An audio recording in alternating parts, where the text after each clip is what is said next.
Social মিডিয়াতে যারা দুজন ভীষণভাবে ভাইরাল, তাদেরকে নিয়ে নানা সময় নানা কথা মুনিজন গুণীজন সবাই বলতে থাকে। আজকে সেই দুজন আমার পাশে রয়েছে। তো উজ্জ্বল দা, এইটা আপনি বলুন যে ফলোয়ার্স একজনকে কতটা উপরে উঠে নিয়ে যেতে পারে এবং ফলোয়ারকে ধরে রাখা এটাও কিন্তু একটা বিশাল চ্যালেঞ্জ। প্রথম কথা যে মানুষকে ভালোবাসতে হবে। আমি যদি না ভালোবাসি তাহলে মানুষ আমাকে দেখবে না।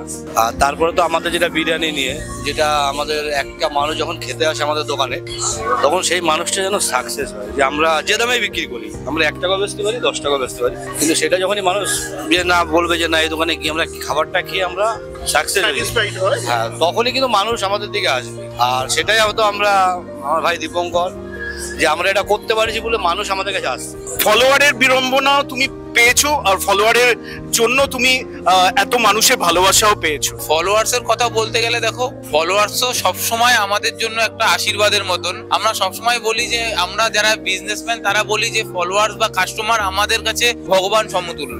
তো তারা আজকে আমাদের এত ভালোবাসে বলেই তো আপনারা আজকে এখানে ডেকেছেন। তারা যদি আমাদের দোকানে ভিড় করে না খেত, আমাদের দোকানে না যেত, তাহলে আপনারা এখানে আমাদের ডাকতেন না, আমরা এত ভালোবাসাও পেতাম না।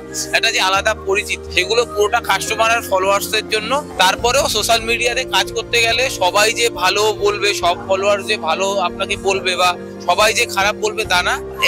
এই দিক থেকে আমরা দুজন খুব লাকি এই কারণেই, কারণ আমাদের ভিডিওতে মানে 80% হয়তো ভালো কমেন্ট আসে, 20% খারাপ কমেন্ট আসে।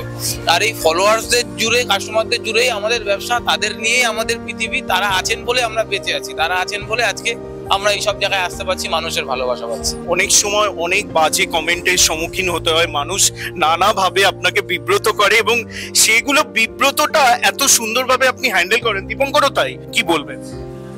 রাখলে হবে না দাদা মানুষের পরে, কারণ মানুষ যদি না থাকে আমাদের কোনো দাম নেই। অর্থাৎ মানুষ যে খারাপ ব্যবহার করে তাকেও বোঝাতে হবে, বোঝায় সেই মানুষটাকে যেন আমার মতন করে নিয়ে আসতে হবে।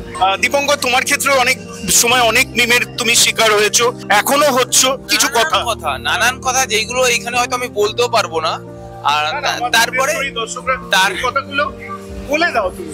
না, বিভিন্ন ধরনের কেউ কেউ বলে যে আমি আমেরিকাতে ঝাড়ুদার ছিলাম, থালা মাজতাম, বাসন মাজতাম, আরো অনেক কথা, বাবা মা তুলে গালিগালাজ। এইগুলো দেখো, আমি মনে করি কি, যদি সোশ্যাল মিডিয়াতে তোমাকে থাকতে হয়, তোমাকে এগুলো তোমাকে মেনে নিতে হবে। কারণ তুমি কখনোই এটা ভাবতে পারো না যে তোমাকে সবাই ভালো করবে, কিন্তু তুমি যখন সোশ্যাল মিডিয়াতে আছো তোমাকে এটা মেনে নিতে হবে। তাহলে তুমি সোশ্যাল মিডিয়াতে থাকার যোগ্য, আর না হলে তোমাকে সোশ্যাল মিডিয়া থেকে ফিরিয়ে আসতে হবে। দীপঙ্কর আর উজ্জ্বলদার যে কথাবার্তার কথোপকথন আপনারা দেখলেন টুডে স্টোরিতে, আপনাদের এইটুকুই বলবো, এই দুজনকে তো ভালোবাসবেনই এবং যদি সম্ভব হয় বিরিয়ানিটা দুজনের দোকান থেকে কিন্তু খাবেন গিয়ে।